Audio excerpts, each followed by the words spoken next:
हरे कृष्णा कृष्णा कृष्णा हरे हरे, हरे राम राम राम हरे हरे।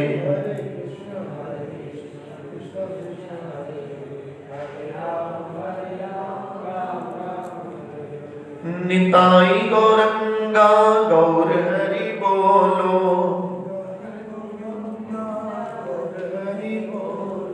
गौरा गौरा गौरा गौर हरि बोलो।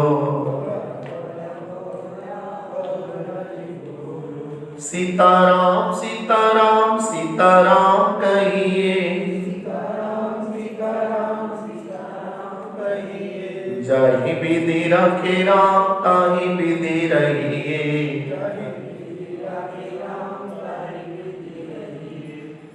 जाहि विधि राखे राम ताहि विधि। माता जी साथ थी, बहुत अच्छी बात है। माता जी साथ नहीं है तो उनकी शिक्षा हमारे साथ, हमारे अंदर जो रक्त के कण हैं उनके ही दिए हुए हैं, इसलिए हम उन्हीं का अनुसरण करते रहे। श्रीमद् भागवत में वर्णन आता है कि प्रायण अल्पायुषा सभ्य कलावस्मिनि युगे जनाः। आगे सुखदेव महाराज जी कहते हैं, मंदा सुमंद बंदेहो मंद भाग्या युक्तृता। इस कलयुग में लोगों का जीवन बहुत ही दुर्भाग्यों से भरा होगा। आयु बड़ी कम होगी, भाग्य मंद होगा और जल्दी से कुपथगामी गलत रास्ते पे एकदम चले जाए। हम बच्चों को चाहते हैं कि वो राष्ट्रवादी बने, भक्तिरत रहे, संस्कारी बने। बच्चा ऐसी क्रियाओं को ना सीखकर जो गलत क्रियाएं होती है उसको तुरंत धारण कर लेता है। उदाहरण के लिए, शराब पीना सिखाने वाली कोई फैक्ट्री नहीं बनी, फिर भी लोग क्या करते हैं, शराब पीना सीख जाते हैं। गुटखा खिलाने, तंबाकू खिलाने वाली कोई फैक्ट्री नहीं बनी, कोई स्कूल नहीं बना, लेकिन फिर भी क्या करते हैं आदमी। संस्कृत सिखाने वाले बहुत सारे विद्यालय हैं, उनसे हाथ जोड़ के कहो संस्कृत सीख लो, फिर भी संस्कृत सीखना। आध्यात्म की विभिन्न विधियां को सिखाने के लिए हम लोग तैयार रहते, लेकिन फिर भी उनको पकड़ के लाना पड़ता। ये बात लाखों करोड़ों वर्ष पहले सुखदेव महाराज ने बोल दी थी कि इस कलयुग के लोगों का एक तो आयु बड़ी कम होगी। सतयुग में हम मनुष्यों की आयु 1 लाख वर्ष थी, इसलिए हम लोग 50-50 हजार वर्ष तक तपस्या करते थे। लेकिन सतयुग जाने के बाद त्रेता आया तो 1 लाख की 10% आयु रह गई, यानी कि 10,000 वर्ष। जब त्रेता जाने लगा तो उसकी 10,000 की भी 10% रह गई, 1,000 वर्ष। और जब द्वापर गया तो द्वापर में 1,000 की भी 10% रह गई, यानी कि कलयुग में कितनी है कुल 100 वर्ष। और 100 वर्ष भी कब होगी, जब हमारी सांस लेने का जो मात्रा है 15 से 20 सांसें हम 1 मिनट में लेंगे, तब जाकर हमारी 100 वर्ष आयु रहेगी। 1 मिनट में कितनी, 15 से 20, यानी कि 1 घंटे में लगभग 900 से 1200, 1000 भी मान लें तो 24 घंटे में हमें 24,000 सांसें लेनी चाहिए।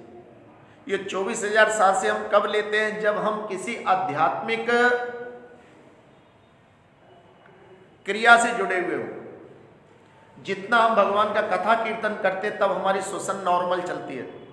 जो श्वसन प्रणाली है हमारी, जब भगवान कथा कीर्तन में होते, अपने परिजनों के पास होते, माता पिता के साथ होते, बहन भाइयों के, तब हमारी कैसी चलती है। लेकिन जैसे हम घर से छुपकर कोई काम करें, हम परिवार से छुपकर कोई काम करें, कुछ गलत खान पान करें, तभी हमारी श्वसन प्रणाली क्या हो जाती है, ये 20 से 40 पहुंच जाती है। जैसे कोई शराब पी रहा है, सिगरेट पी रहा है, छुप के कोई मुझे देख ना ले, कोई जुआ खेल रहा है, कोई बिजली चुरा रहा है, कोई टैक्स चुरा रहा है। जब भी हम कोई चोरी करेंगे, श्वसन क्रिया हमारी 20 से क्या हो जाती है, 40। जब हम कोई बड़ा अपराध करते हैं, जो अपराध हमें नहीं करना चाहिए। थोड़ी आवाज कम करोगे? तब ये श्वसन क्रिया और 40 से 60 तक पहुंच जाती है। और जिस समय में क्रोध आता है, क्रोध में हमारी ये श्वसन क्रिया, इसकी कोई लिमिट नहीं रहती। फिर तो जल्दी जल्दी हम सांस लेते हैं, और जितनी तेजी से हमारी सांसें खर्च होती है उतनी हमारी आयु क्या होती है, वो कम होती चली जाती है। इसलिए निरंतर हमें क्या करना चाहिए? योगस्थ रहना चाहिए, योग मुद्रा में रहना चाहिए। योग विधि के द्वारा अपने शरीर की तंत्र क्रियाओं को संचालित करना चाहिए। अपने मन मस्तिष्क को हमें आध्यात्मिक ज्ञान के अनुशीलन में लगाकर साधु संतों का संग करना चाहिए। निरंतर भगवान की कथाओं को, लीलाओं को श्रवण करते रहना चाहिए, और अपने को सतत कीर्त यंतो माम, सदैव अपने को भगवान के भजन में रत रखें। काम करते रहें और नाम जपते। काम भी नहीं छोड़ना। जो बच्चे पढ़ने वाले वो पढ़ाई ना छोड़ें, जो व्यापारी है वो व्यापार ना छोड़ें, जो नौकरी करते वो नौकरी ना छोड़ें। लेकिन इन सब के साथ ऐसा अपना अनुशासन बनाए, ऐसा तंत्र खड़ा करें जिससे भगवान के भजन में भी बाधा ना पड़े और हमारे कार्य में भी बाधा। इसको कभी कभी हम समझाते, रेल की 2 पटरियां, वो मिलती भी नहीं है और दूर भी नहीं हो सकती, हमेशा पैरेलल चलेंगी। इसलिए हमें गृहस्थी को और भक्ति को एक साथ लेकर चलना है। ना तो खाली गृहस्थी में आगे बढ़ जाना है और भक्ति में पीछे रह जाना है, ना खाली भक्ति में बहुत आगे बढ़ जाना है, गृहस्थी में पीछे रह। हम लोग जब भागवत कथा करते हैं, हमारे मुकुल शास्त्री जी तो अफ्रीका तक कथा सुनाई है। हम शास्त्र जब में इंद्रदुम्न महाराज की कथा सुनाते हैं, जो गजेंद्र हाथी बने थे, उन्होंने क्या करा? उन्होंने अपना भरा परिवार छोड़कर और कहाँ चले गए? वो हरि का भजन करने चले। अध कच्ची गृहस्थी को छोड़कर भगवान का भजन करने चले गए। वहां पर अगस्त मुनि आए अपने बहुत सारे शिष्यों के साथ। उन्होंने देखा कि पर्वत की गुफा में ये इंद्रदुम्न राजा बैठा है, चलो आज इसका अतिथि सत्कार ग्रहण करते। अगस्त मुनि वहीं बैठकर भजन करने लगे। वो समाधि में थे। अरे जय जय राधा रमण हरि बोल, जय जय राधा रमण हरि बोल,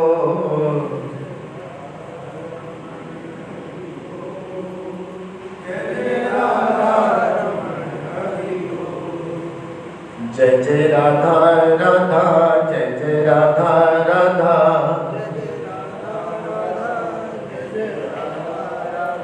जय जय राधा रमण हरि बोल, जय जय राधा रमण हरि बोल,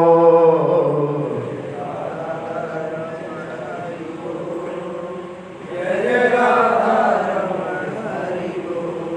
अगस्त मुनि वहीं रुके रहे और जैसी उनकी तपस्या पूरी हुई तो कहा, आपको हमारे आने का पता लग गया? बोले हाँ है, लेकिन मैं तो हरि के भजन।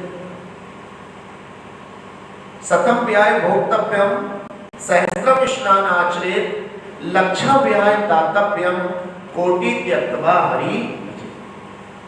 महाराज मैंने तो शास्त्रों में पढ़ा है कि 100 काम छोड़कर भोजन करना चाहिए। सतम व्याय भोक्तव्यम सहस्रम स्नान आचरेत, लक्षा व्याय दातव्यम कोटि त्यक्त्वा हरि। 100 काम छोड़कर भोजन करो, 1000 काम छोड़कर स्नान करो, 1,00,000 काम छोड़कर दान करो, और कोटि त्यक्त्वा हरि भरे, करोड़ों काम छोड़कर हरि का भजन करना चाहिए। इसलिए मैं क्या कर रहा था? तब अगस्त मुनि ने कहा, अतिथि देवो भव। जो हमारा अतिथि आता है वो किसके समान होता है? भगवान। उसको सारे काम छोड़ के क्या करना चाहिए? आपका बच्चा सीढ़ी से गिर रहा है और उसी समय आप आरती घुमा रहे हैं, और आपको लग रहा है कि मेरा बच्चा सीढ़ी पर चढ़ गया, छोटा है, 1.5-2 साल का, आपको क्या हो सकता है? अब आरती घुमाएंगे, उसे बचाएंगे। बोलो। आप गंगा की पूजा करे हो, उसी समय पैर फिसल के आपका बच्चा गंगा जी में चला गया, तो गंगा की पूजा पूरा करोगे या पहले बच्चे को बचाओ? बोलो। हरे कृष्ण। धर्म भी रूप बदलता है। ठीक है, मैं यहाँ आरती कर रहा हूँ, लेकिन किसी बालक का अगर जीवन कष्ट में है तो वो बालक भगवान के समान है, मुझे पहले उसकी क्या करनी है? हाँ, मैं आरती छोड़कर पिक्चर देखने जाऊंगा, भगवान की पूजा छोड़कर किसी भौतिक भोग में लगूंगा, तब मुझे अपराध लगेगा। लेकिन मैं भगवान की सेवा छोड़ के किसी का जीवन बचा रहा हूं, वो भी धर्म है। मैं आज अपना विशेष पूजा छोड़कर किसी निर्धन कन्या का विवाह कराने जा रहा हूं, वो भी धर्म है। मैं आज अपनी कथा का थोड़ा सा पाठ छोड़कर किसी पीड़ित को दवाई देने जा रहा हूं, उसकी सेवा करने जा रहा हूं, वो भी धर्म है। एक बहुत बड़े संत हुए गुजरात में, उन्होंने सिद्धियां कर ली बहुत सारी, पूरा गांव का सम्मान करता था, लेकिन एक गृहस्थ ऐसा था जो पहले माता पिता की सेवा करता था, बाद में कोई दूसरा काम करता। वो संत जा रहे थे, कौए ने ऊपर से उनके ऊपर बीट कर दी, तुरंत मर्द मारा और कौआ क्या हो गया? बस। थोड़ा आगे बढ़े,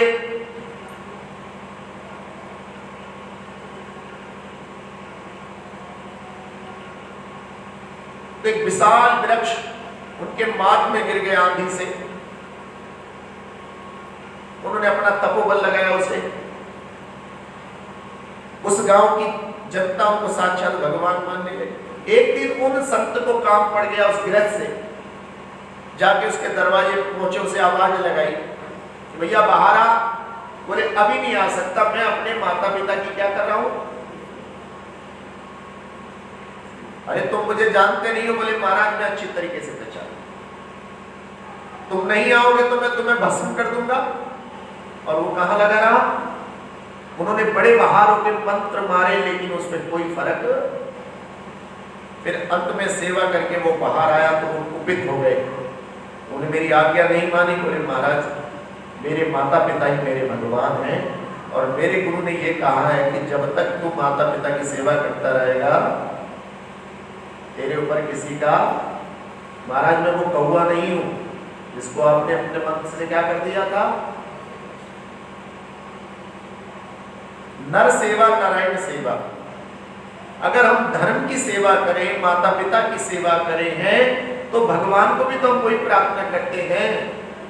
अरे तुम ही हो माता पिता, तुम ही हो बंधु। ये भगवान तुम भी मेरे माता पिता हो, और जो मेरे माता पिता है वही भगवान भी तो है।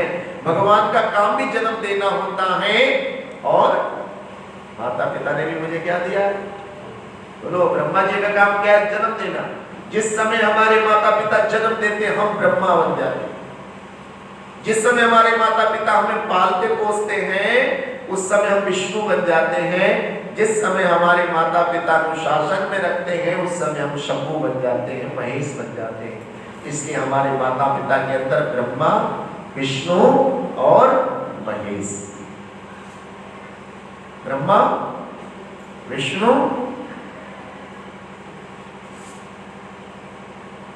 इस कलयुग में हमारी आयु कम हो सकती है, हमारा भाग्य गड़बड़ हो सकता है, हम कुपथगामी हो सकते हैं, लेकिन यहां पर कह रहे हैं सुखदेव महाराज कि जिसने अपने को भगवान के भजन में लगा लिया, वो इस हरि नाम से धीरे धीरे क्या हो जाएगा? शुद्धि को प्राप्त करेगा, उसका मन निर्मल हो जाएगा। आज हम विचार करने के लिए एकत्र हैं कि शरीर के कितने रूप हैं, हम कितनी प्रकार से शरीर को जानते हैं। तो गीता में विज्ञान आया है कि प्रत्येक मनुष्य के पास 3 शरीर है। एक स्थूल शरीर है, दूसरा सूक्ष्म शरीर है, और तीसरा उसकी आत्मा। अल्प ज्ञान के बस में होकर हम केवल एक ही शरीर पे ज्यादा फोकस करते हैं, और वो है स्थूल शरीर जो पंच भौतिक तत्वों से बना है, जिसको धरती, आकाश, अग्नि, जल और वायु ने बनाया। आप देखते हो इसी का जन्म हम जन्मदिन मनाते हैं, इसी का हम विवाह करते हैं, इसी को चमकाते हैं, इसी के नाम से प्रॉपर्टी खरीदते हैं, इसी का विवाह करते हैं, इसी से संबंध रखते हैं। अर्थात ये जो भौतिक संसार है ये स्थूल शरीर प्रधान है, लेकिन जो ज्ञानी लोग होते हैं वो इस स्थूल शरीर से ऊपर जाते हैं कि नहीं, मैं शरीर नहीं, मैं एक आत्मा हूं, और आत्मा ना कभी मरता है ना कभी उसका जन्म होता है, ना उसको छोटा करा जा सकता है ना उसको जलाया जा सकता है। इसलिए आत्मा को कोई शोक नहीं होता, उसको कोई लाभ हानि नहीं होती, वो संभाव रहता है। इसलिए साधु संत ना तो सुख में बहुत ज्यादा फूल जाते हैं और ना दुख में वो अपने को बिल्कुल संकुचित कर ले, वो संभाव रहते हैं। जाही विधि राखे राम ताही विधि। अगर जाड़ा पड़ेगा तो साधु कहेंगे कोई बात नहीं, भगवान की कृपा। जाड़ा जाड़ा कहने से जाड़ा कम होने वाला, गर्मी पड़ेगी जाही विधि रखे, बारिश पड़ रही, अरे भगवान क्या सुंदर बारिश। अगर हम अपने विधान से चलेंगे तो हम एक दिन भी विधान नहीं चला पाएंगे। कहते किसान की दो पुत्रियां थी, दोनों जब विवाह योग्य हुई तो विवाह किया गया। एक का जो विवाह हुआ तो मिट्टी के बर्तन बनते थे उसकी फैक्ट्री में, दूसरे का विवाह करा वो बहुत बड़ा किसान था। अब दोनों बेटियां जब मिलने आई तो उसने एक बेटी से पूछा, बेटी क्या हाल है? बोले पिताजी बहुत बढ़िया हो। क्या चाहती है? बोले पिताजी मेरे लिए थोड़ी सी जरा प्रार्थना कर दो भगवान से, अभी अभी मिट्टी के बहुत सारे बर्तन बने, अब जरा बारिश ना होगा करके। कहता अच्छा ठीक है मैं करूँगा। दूसरी बेटी आई, हाँ बेटी कैसी हो? अच्छी हो। हाँ बेटा कुछ? बोले हाँ पिताजी अभी भी धान लगाए हैं, जरा भगवान से ऐसी प्रार्थना कर दो कि बारिश खूब। अब एक ही पिता की दो बेटियां, एक कहती है बारिश हो और एक कहती है बारिश। एक किंवदंती की कथा है, प्रामाणिक नहीं है शास्त्रों में, हालांकि मैं अधिकतर शास्त्रों से बोलता हूं, लेकिन कहीं कहीं सीख लेने के लिए कहते हैं एक बार किसी स्त्री का नवजात पुत्र यम के दूत लेने आ गए, और जब यम के दूत लेने आ गए तो स्त्री बहुत रोई, इतनी रोई कि उसने भगवान को बुरा भला कहना शुरू कर दिया। भगवान के धाम तक आवाज पहुंची, भगवान बड़े व्याकुल हो गए। तुरंत यमराज को उन्होंने बुलाया, भाई ये क्या चल रहा है? छोटे छोटे बच्चों को बुलाते हो आप, ये करते हो? बोले भगवान को प्रारब्ध है थोड़ा सा, क्या? अच्छा चलो ये वाला डिपार्टमेंट आप मुझे दे दो, ये मृत्यु का डिपार्टमेंट तुम नहीं संभाल सकते, मैं संभालूंगा। अरे बोले भगवान रहने दो, जिसका काम उसी को।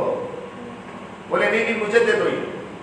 अब भगवान ने जब डिपार्टमेंट ले लिया तो अगले दिन एक बुढ़िया का इकलौता पुत्र लाना था युवा।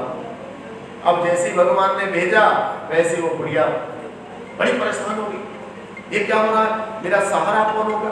उससे भी बुरा भला कहना शुरू कर।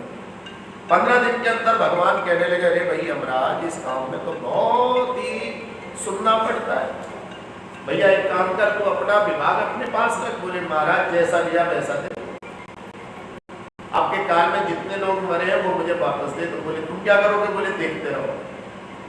सबसे पहले उस बुढ़िया का पुत्र जिलाया भगवान ने, यमराज ने उसको बीमार डलवा दिया। वो इतना बीमार पड़ा कि बेचारी बुढ़िया बाहर खड़े होकर कहने लगी, भगवान या तो इसे मार दो या इसे तार दो, इसकी बीमारी मुझसे देखी। लोग उन्होंने दे दिया। तो ध्यान रखो भैया, हम में से और आप में से एक ना एक परम सत्य से हम लोग जरूर ही आमना सामना करें। हम कथा सुनाते भागवत में कि पहले दिन परीक्षित महाराज ने जब एक धर्म रूपी बिजार को देखा तो उसके 3 पैर जख्मी थे, वो नाराज हो गए और कहा उनसे कि भाई ये क्या कर दिया तुमने? तो उन्होंने कहा कि महाराज मैंने कुछ नहीं करा है, ये धर्म रूपी जो बेल है केवल सत्य रूपी चरण पे चलेगा। किस पे चलेगा? ये सत्य रूपी चरण पे चलेगा। सतयुग में तप, त्रेता में पवित्रता और द्वापर में इसकी दया चली गई। ये कलयुग में धर्म रूपी बेल केवल सत्य के ऊपर चलेगा। इसलिए हम जब किसको लेकर जाते तो बोलते राम नाम सत्य, हरि का नाम सत्य। कबीर पंथी भी वो निराकार ब्रह्म के उपासक है, लेकिन वो भी जब मंत्र देते तो सत्य नाम। अगर ईसाइयों को भी देखेंगे तो वो बोलते हैं कि सत्य ही ईश्वर है।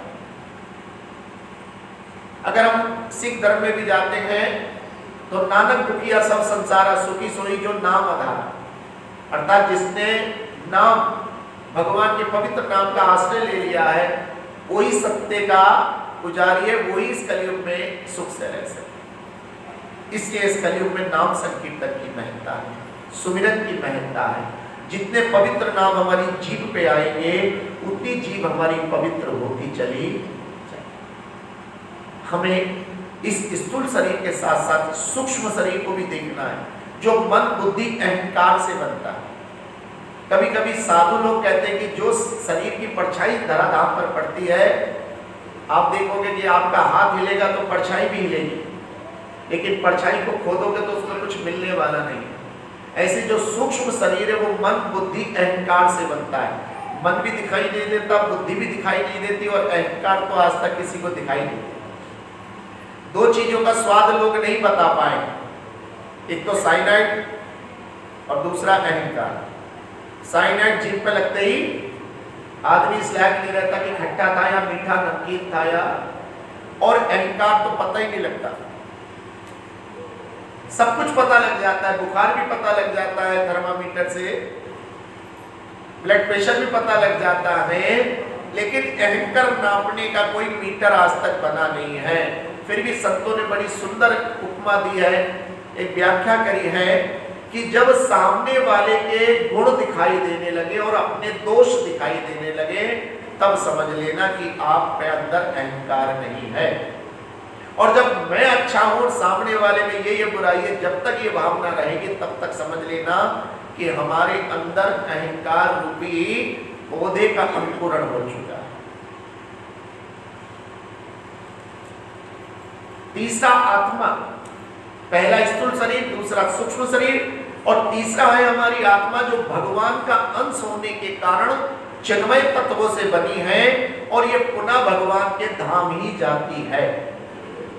हमारी इस्कॉन की पत्रिका छपती है, उसका नाम है back to the godhead, भगवत धाम लौट चल। आए थे हरि भजन को, हम यहाँ भगवान का भजन करने के लिए आए थे, लेकिन विभिन्न प्रकार के हम कामों को प्रमुखता देने लगे और हमने भगवान के भजन को, हरि भजन को सेकेंडरी कर दिया और यही हमारे दुख का कारण है। एक पवित्र आत्मा जिसके लिए हम यहाँ एकत्र हुए, उन्होंने जाते जाते भी हमें ऐसी प्रेरणा दी कि देखो भजन कर लो, भजन कर लो, भजन करने का मौका है, नहीं तो सब धोखा। रिश्तेदार और सगे संबंधी एक दिन तुझे ले जाएंगे, कल तक जो अपना कहते थे अग्नि पर तुझे सुलाएंगे। सुंदर काया माटी होगी, चर्चा होगी। छोटा सा भजन गा रहा हूँ, फिर हमारे बीच में बहुत सारी विभूतियां नहीं आती, मैं उनसे भी उनके हृदय के उद्गार उस पवित्र आत्मा के। देखिए बहुत सारे लोग पत्रों के माध्यम से देते हैं, कुछ लोग यहाँ माइक पे आकर प्रत्यक्ष रूप से देते हैं और कुछ लोगों ने फोन पर भी हमारे शास्त्री जी को, हमारे परिवार को भेजा है। तो उन सबकी भावनाओं का हम सम्मान करते हैं। 84 ठोकर खाकर मिला ये मानव चोला है। आप गा सकते हैं। 84 ठोकर खाकर मिला ये मानव चोला है।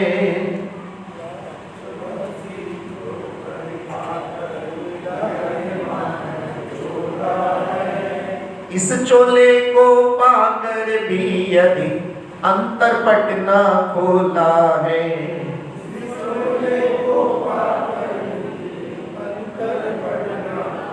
अंतरपट मतलब हृदय का। कहीं आज हम मानव जन्म लेने के बाद पशु पक्षी तुल्य व्यवहार तो नहीं करे। आपने देखा पक्षी ने बच्चे को जन्म दिया और जैसे पक्षी के पर आए उसने अपने माता पिता को क्या कह दिया, बोलो, ना मौसी ना बुआ ना ताऊ ना चाची, पक्षी। यही हाल रहा हमारे घर में पलने वाली गाय माता का, और यही हाल रहा हमारे छोटे छोटे डोगी जो आजकल गाय छोड़कर कुत्ते पाल रहे घरों में।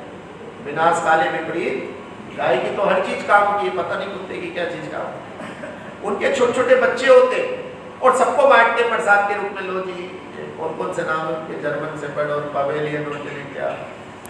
वो ये नहीं सोचते कि मैं परिवार को अलग करा, किसी का चाचा किसी पे जा रहा है, किसी का ताऊ किसी पे जा रहा है, किसी की मौसी को कोई हिसाब नहीं लगाते।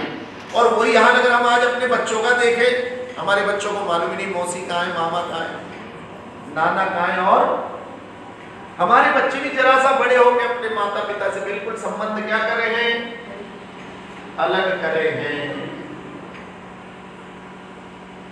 हमारे सनातन धर्म में बड़ा परिवार सुखी परिवार, बाहर के लोगों ने आक्रमण किया, हमारे इतिहास को बिल्कुल खत्म कर दिया। छोटा परिवार दुखी परिवार। भारत की एक लड़का लड़की हो जाए बस मेरा परिवार पूरा हो जाएगा। लड़का पढ़ लिख के नोएडा, अमेरिका, बेंगलोर चला जाएगा, बिटिया अपने घर चली जाएगी, बुढ़िया बुढ़े थोड़े दिन चोर चला लेंगे, फिर मकान किसी को भी बेच के चले जाएंगे। फिर कहेंगे महाराज जी पलायन हो रहा है। पलायन किसने कहा है? पलायन किसने कहा है? पलायन हमारी बुद्धि ने कहा है। हमारे ग्रंथों को बोल दिया गया महाभारत घर में नहीं पढ़ना चाहिए। बड़े बड़े विद्वान बोलते हैं, ज्योतिषाचार्य को अधिकतर बोलते हैं कि महाभारत घर में नहीं, क्योंकि घर में पढ़ने से महाभारत क्या हो जाएगा, तो किसी दुश्मन के घर के पीछे बैठ के अग्नि पुराण पढ़ती है, उसके घर में अपना भाग लेते हैं। तो जी किसी झोपड़ी में लक्ष्मी पुराण पढ़ने से सोने चांदी की असभ्य बरसनी। अरे ये हमारे धर्मों के शास्त्र ग्रंथों को कि वेदों से दूर रहे, महाभारत ना पढ़े, क्योंकि महाभारत में ये लिखा है कि आपको इतनी संतानें करनी चाहिए जिससे आपका वंश आगे को बढ़ना। साफ साफ लिखा है कि हे अर्जुन, दो आंखों वाला तो एक बाल को सही रह सकता है, एक आंख वाला क्या करेगा अगर उसकी आंख में विकार आ गया। मेरा सारा स्केल होता नहीं करती है तो गोविंदर जी कहते हैं हम करवा। साफ साफ लिखा है महाभारत में, एक आंख वाले को लापरवाह नहीं होना। अगर उसकी एक आंख में विकार आ गया तो कहां से देखेगा? दो होंगी तो एक से देख लेगा, और एक ही हुई तो फिर। इसलिए आप महाभारत पढ़ो, क्योंकि महाभारत पढ़ोगे तो परिवार बड़ा करोगे। हमें पुनः अपनी संस्कृति की ओर होना है। इस चोले को पाकर भी अगर अंतर पड़ना, हमें मानव बनना है। मान अब 80 लाख लोगों में हम नहीं मानते। इससे आगे एक लाइन है, ये संसार सरकता जाए, काल का पहिया रुक नहीं पाए, प्रेम बढ़े जब श्री हरि से। कहते हैं प्रेम बढ़े जब श्री हरि से। हे अनमोल को क्षण जीवन के, और बांध ले जो बांध जोड़ ले नाता श्री हरि से, नहीं तो तू। ये सारी धन दौलत हमारे दरवाजे तक रहती है। जितने रिश्तेदार ये काम तक रहती है, मरघट तक रहती है, शमशान तक रहती है, उसके बाद कोई रिश्तेदार हमारे साथ। लेकिन जैसी मनुष्य हम पढ़ेंगे उसमें वर्णन आता है कि भगवान अर्थात परमात्मा शमशान के बाद भी हमारा साथ निभाता है। तो किसी की मृत्यु होती है, घर के बाहर एक चारपाई खरीद लेगी आपको, एक जोड़ी बिस्तर मिलेगा और एक जोड़ी कपड़े। क्यों?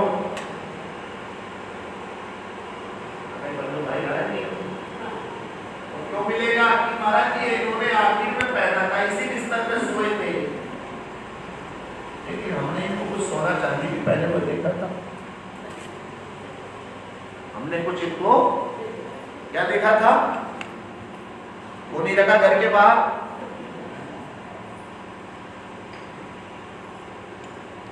इसलिए ध्यान रखेंगे हम कि कोई भी पवित्र आत्मा है,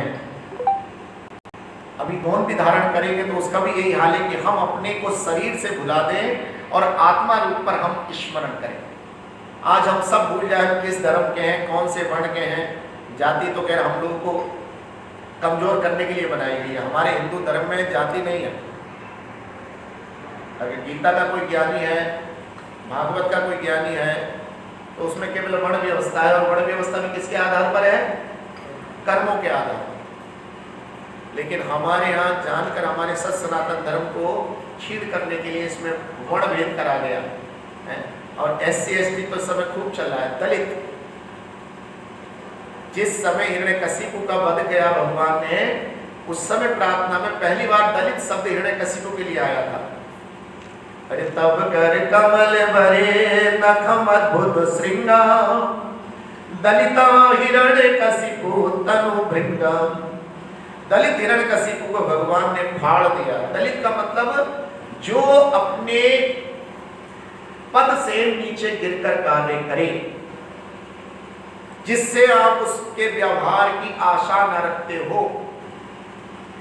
कुछ लोग अन्यथा नहीं लेंगे, मैं कह रहा हूं। जैसे शिक्षक है, किसी शिक्षक को आप शराब पीते हुए देखो, गुटखा खाते हुए देख लो, वो दलित हो गया।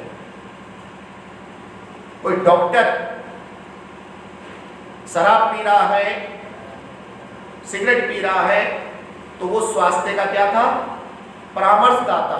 लेकिन वो खुद अपने स्वास्थ्य से खेल रहा है, तो उस समय उसको क्या कह सकते हम। किसी को खून की आवश्यकता है और आप उसको खून देकर उसकी जान बचा सकते हो, लेकिन आप अनसुना करके निकल गए, तब आप दलित हो गए। आप ट्रेन में बैठे हो, कोई बुजुर्ग आकर खड़ा हो गया, आप युवा हो, आपने उसको जगह नहीं दी, तब आप दलित हो गए। यानी कि आपने जो व्यवहार करा अपने अनुरूप नहीं करा। इसलिए हिरण्यकशिपु जो अदिति महारानी और कश्यप का पुत्र था, उसको हमेशा भगवान की शरणागति रहना चाहिए था, लेकिन उसने खुद भगवान बनने का प्रयास किया, इसलिए शास्त्र ने उसको दलित कहा।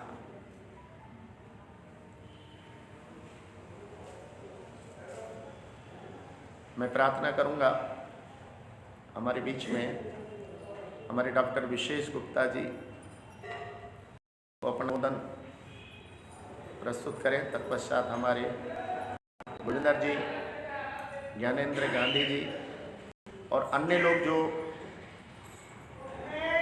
अपने शब्दों से श्रद्धांजलि व्यक्त करना चाहते हैं, मैं उनका आह्वान करूंगा।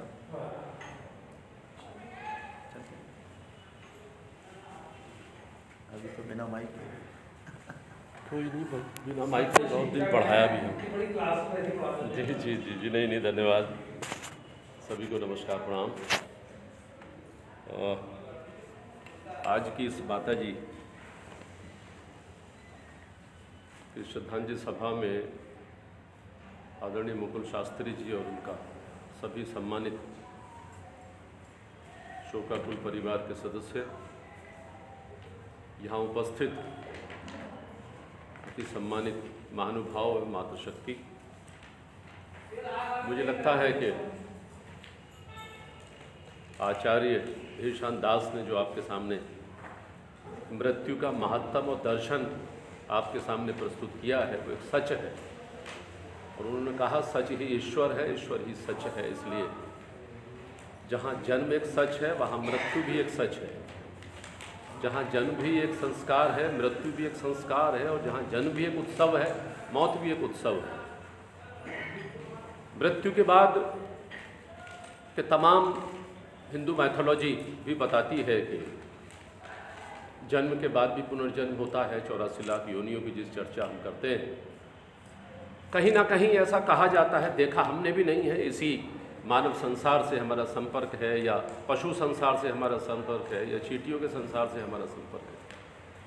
लेकिन ये माना जाता है कि ये विभिन्न कर्मों के आधार पर ये योनियां मिलती हैं और हम अपना संसार रचते हैं।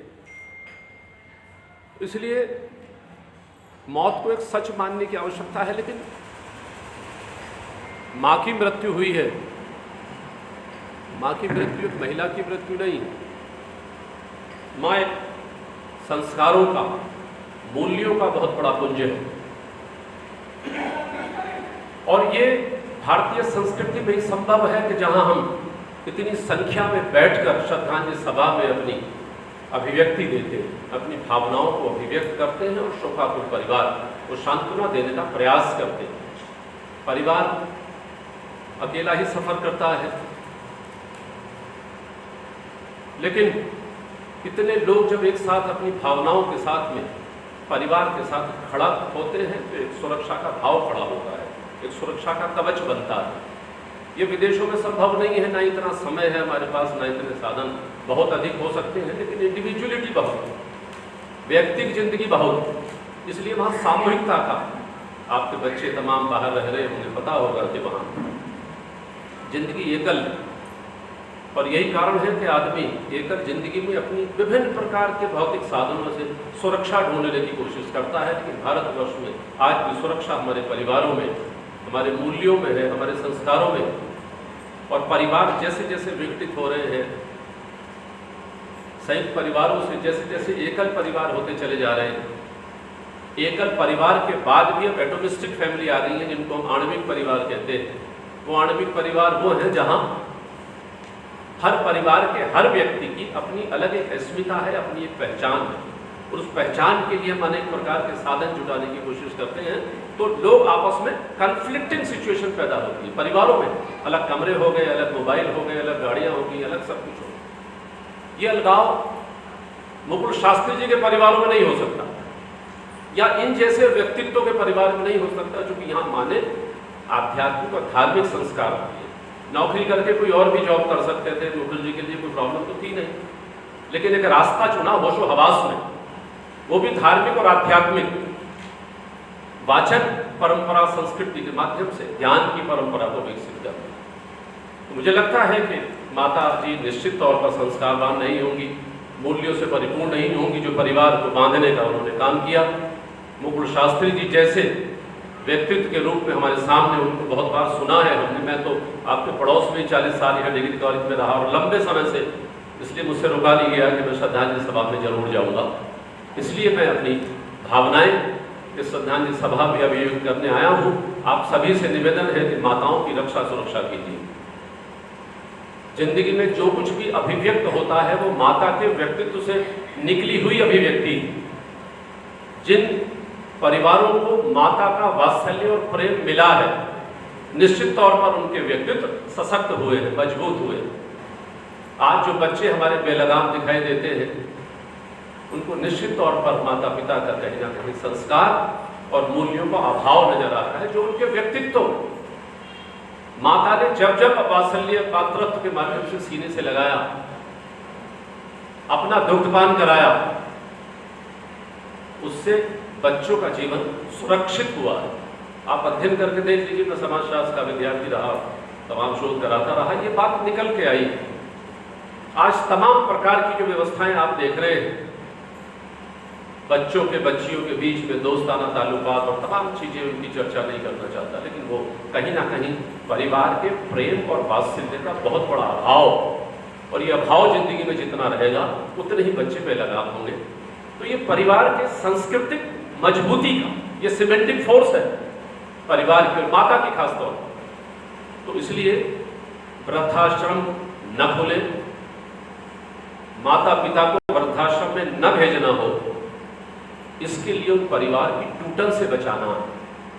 परिवार की टूटन और माँ को हम अलग करते हैं, बांटते हैं। हम बड़े बड़े हो गए, लेकिन एक माता का वृद्धावस्था में पालना मुश्किल हो रहा है। अपने मन को टटोल के देखिएगा, ये मृत्यु हमें बताती है, जैसा हमारे अभी आचार्य बंधु ने कहा है। इसलिए सच को स्वीकारने की आवश्यकता है। मोक्ष हमने भी नहीं देखा, योनियां हमने भी नहीं देखी, लेकिन सच है एक कर्म की साधना और एक भय का वातावरण, ताकि आदमी जानवर ना बने, आदमी पशु ना बने। उन पाश्चात्य प्रवृत्तियों को रोकने के लिए ये पूरा अध्यात्म और ये पूरी मैथोलॉजी रची गई है।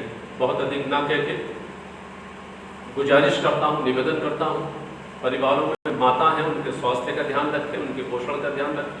हम सबको उसी पीढ़ी से गुजरना है, इसलिए माताएं जितनी सुखित होगी उनका आशीर्वाद निश्चित तौर पर फलित होता है। ये लोगों को ऐसा होते हुए हमने देखा है, इसलिए मेरा उनकी सच्ची श्रद्धांजलि यही है कि माता जी के बताए हुए रास्तों पर चलना, वृद्धावस्था में उनकी रक्षा करना, देखभाल करना और उनके साथ मिलजुल कर रहना, उनकी सेवा करना, मुझे लगता है सबसे बड़ा भगवान की सबसे बड़ी सेवा होती है। ये थोड़ा सा हम प्रयास करते हैं, मुझे लगता है इस वाचिक परंपरा का कुछ अर्थ हो जाता है। इसलिए मेरी माता जी के चरणों में सच्ची श्रद्धांजलि है और मैं भगवान से प्रार्थना करता हूँ कि इस दुख को, इस असहनीय दुख को मुकुल शास्त्री जगत परिवार सहन करने की शुभ होता है। शांति शांति।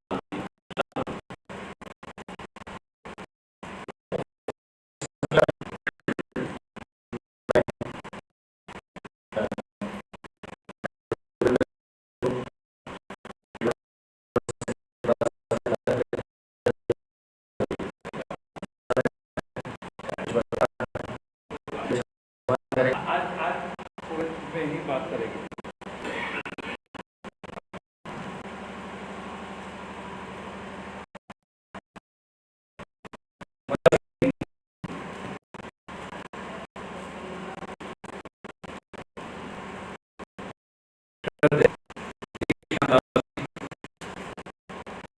शशि शर्मा जी, धर्म प्रेमी सज्जनों, मातृशक्ति। अभी हमारे विशेष भाई बात कर रहे थे मुकुल जी के बारे में, तो मुझे बाबा कबीर जी की कुछ पंक्तियां स्मरण में आई और वो ये हैं, कबीर औरन को उपदेशते मुख पे परिह रेत, रास बिगानी राखते खाया घर का खेत। ये मैं एग्जाम्पल इसलिए दे रहा हूँ, कई बार जो हम लोग मंचों पे बात करते हैं, जब उसको निर्वहन करने का समय आता है तो हम कहीं कोताही कर जाते हैं। उस दिन मेरे ख्याल से धनतेरस थी ना, मैं ऋषिकेश गया हुआ था 2 दिन से। ऋषिकेश से वापस अभी आया था और घर में एंटर हो रहा था, तभी हमारी से कॉल आई और मैंने अपने टेक्नीशियंस को कहा, बेटा सेवा आई है, हल्द्वानी जाना है। बच्चे बोले सर परिवारों के साथ हैं, बाजार में हैं, हम जा रहे हैं। मैंने बेटा यही तो हमारा जो टेस्टिंग का मौका, आज मैंने मुकुल जी से माफ़ी मांग ली थी कि मेरे आश्रम के एक केस के सिलसिले में मैं कोर्ट में था, तो मुझे लग नहीं रहा था कि मैं आज निकल पाऊंगा। वहाँ से साथियों से कहा भी तुम लोग जरूर पहुँचना, और सर मैंने इनसे भी श्रद्धांजलि अपनी अर्पित कर दी थी, लेकिन फिर मौका मिल गया तो मैं भाग के आया यहाँ। सब हमारे दोनों टेक्नीशियन, एक बार उनके लिए मैं चाहता हूँ आप अपने मन में उन्हें याद कर लीजिए, उनकी सेवा को, क्योंकि हम लोग फ्रंट पे होते हैं। अभी संतोष भाभी से मैं कह रहा था कि हम लोग फ्रंट पे होते हैं तो हमारा नाम आ जाता है, ज्ञान भाई सही है कि नहीं, लेकिन वो साधुवाद के पात्र हैं कि दोनों मार्केट से अपनी फैमिली के साथ वापस और उसके बाद हल्द्वानी गए। अभी हल्द्वानी से 1:05 तक पहुंच नहीं पाए थे, मुकुल जी का फोन मेरे पास आ गया कि माँ जी चली गई हैं, नेत्रदान होना है। आपने बड़ी समझदारी का निर्णय लिया। अगर ये सुबह तक का इंतजार करते, वो 6 घंटे का क्रूशियल टाइम होता है, वो निकल जाता। मैंने कहा मुकुल जी आप निश्चिंत रहिए, सेवा तो मैं कराऊंगा अभी, और आपके पास थोड़ी सी देर में टीम पहुंचेगी। मेरा कहने का भाव ये है, मंचों पे जगह जगह जाके प्रचार करने वाले लोग भी जब उनके अपने ऊपर कोई चीज़ आती है, उस घड़ी में वो इस अपने दायित्व को भूल जाते हैं। मुकुल जी ने उसे याद रखा रात ही में, और 2 बजे से पहले वो नेत्रदान संपन्न भी हो गया। तो मैं ऐसे लोगों को साधुवाद देना चाहता हूँ। देखिए ये जो सेवा हम लोगों ने शुरू की है ना, ये हमने एक दीप से दूसरा, दूसरे से तीसरा, तीसरे से चौथा, और ये जो श्रद्धांजलि सभा में हमारे आने का मकसद होता है, तो ये मैं तो इसमें क्योंकि व्यक्तिगत हम अपने लिए नहीं कर रहे कोई भी काम, और ये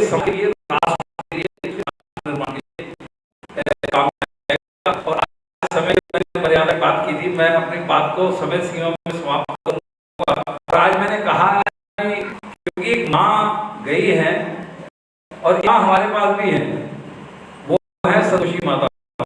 संतोष भाभी जो है ये संतोषी माता है, सीएल ग्रुप परिवार की है, बहू है।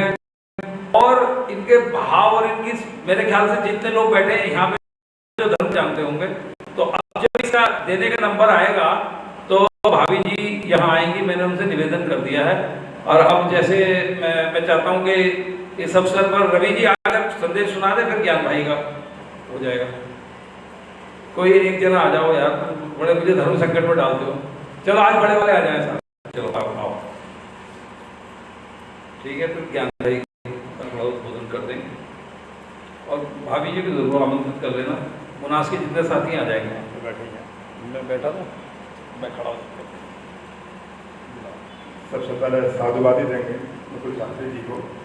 सरदारी ने बिल्कुल सही कहा कि मंच पर जब भी हम इस स्थिति में जाते थे तो हमेशा उन्होंने इस बात के लिए कहा, एप्रिसिएशन भी किया और एप्रिसिएशन भी करें, उसके साथ आचरण भी करा, बुलाया इनको तो वास्तव में जो राजधर्म का पालन किया है और एक समाज को संदेश दिया है कि अगर हम किसी बात के एप्रिसिएशन कर रहे हैं, प्रेरणा दे रहे हैं, प्रचार कर रहे हैं तो पालन भी करें।